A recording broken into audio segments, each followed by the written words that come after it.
ప్రార్థన? అందరు చేసే ప్రార్థన కాదు. యథార్థవంతుల ప్రార్థన దేవునికి ఆనందం అని చెప్పాడు. ఈయనకి ఎట్లా తెలిసింది? దయపిల్లలు తెలుసుకుందాం. ఈయనకి ఎట్లా తెలిసింది?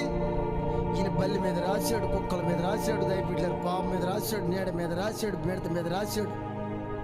ఆయన వదిలిపెట్టింది దేన్ని కూడా లేదు, అంతా కనుగొన్నాడు.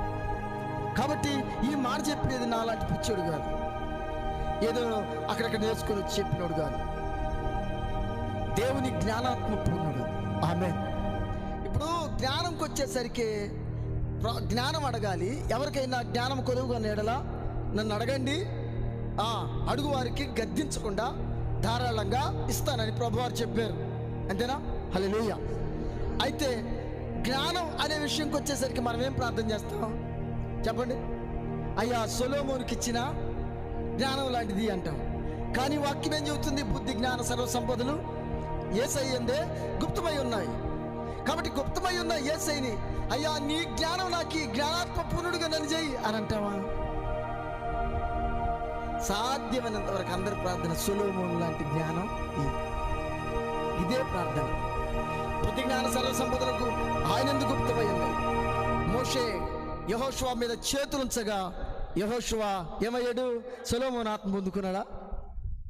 జ్ఞానాత్మ పూర్ణుడు.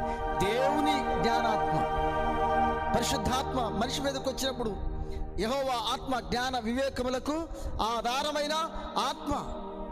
కాబట్టి ఆ పరిశుద్ధాత్మ అయా ఆ పరిశుద్ధాత్మ మన మీదకి రావాలి, మనల్ని జ్ఞానాత్మ పూర్ణులుగా చేసే పరిశుద్ధాత్మ. కాబట్టి సాధ్యమైనంత వరకు అడిగేది ఏంటంటే సొలొమోను లాంటి జ్ఞానం ఈ ప్రభు, జ్ఞానంతో నింపు ప్రభు అంటామే కానీ నీ జ్ఞానం నాకు తక్కువ. సరే, ఏదేమైనా జ్ఞానంకి వచ్చేసరికి ఆయన ఒక బ్రాండ్గా మారాడు, ఆయన ఒక సింబల్గా మారాడు, చూపించాడు. బలం వచ్చేసరికి సంసోన్ అంటాం, అంతేనండి. శాశ్వత కృప వచ్చేసరికి దావీదే అంటాం.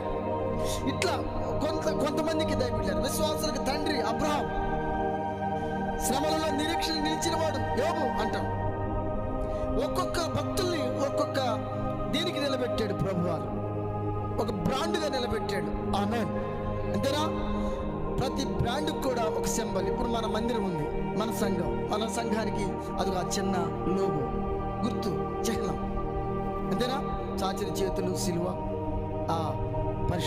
పావులు, దేవదూతలు. మన సంఘానికి అదొక గుర్తు.